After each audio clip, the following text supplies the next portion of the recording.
Welcome, Mr. Datar. Thank you for coming.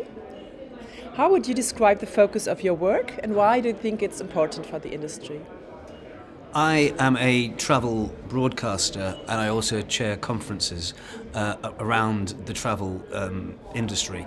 And I think what I am trying to do is to wake people up to the issues facing the travel industry today. We are at a crucial point. They talked about the Great Reset after the pandemic, and the issue now is whether tourists, as much as the industry, realise the ramifications of how the boom in travel is going to affect both local communities and the environment and the way we all travel in the future. What are the key messages you want to convey at the ITB convention? What are the insights you want the audience to take home?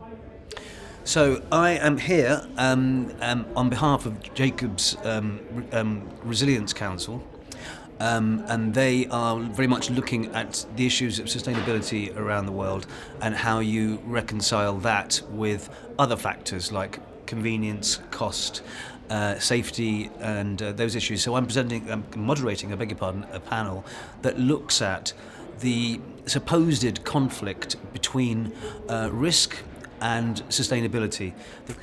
The reason why we're doing this is because quite often risk and sustainability can seem to be in conflict, and we are talking to several experts here who will tell us how they try and reconcile those two things, but also why they can be in conflict. And hopefully they'll come up with some illuminating answers as to how we can mitigate risk and sustainability together.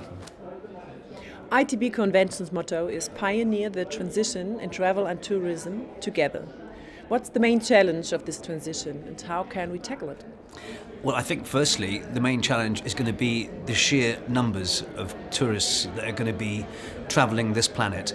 I'm going to India quite soon to chair a conference there, and we are talking about the world's biggest population, the fastest growing middle class, with the greatest, a huge amount of disposable income, who are looking to travel.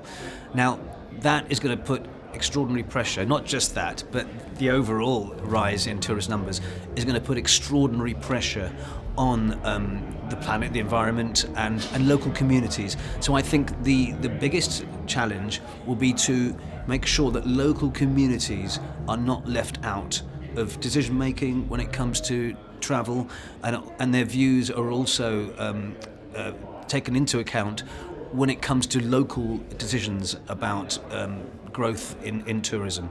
So it could be hotels, it could be in a city which is overcrowded, has so-called over-tourism, and how they can play a part in making sure that their lives and their community and their society is not destroyed whilst tourism grows inexorably.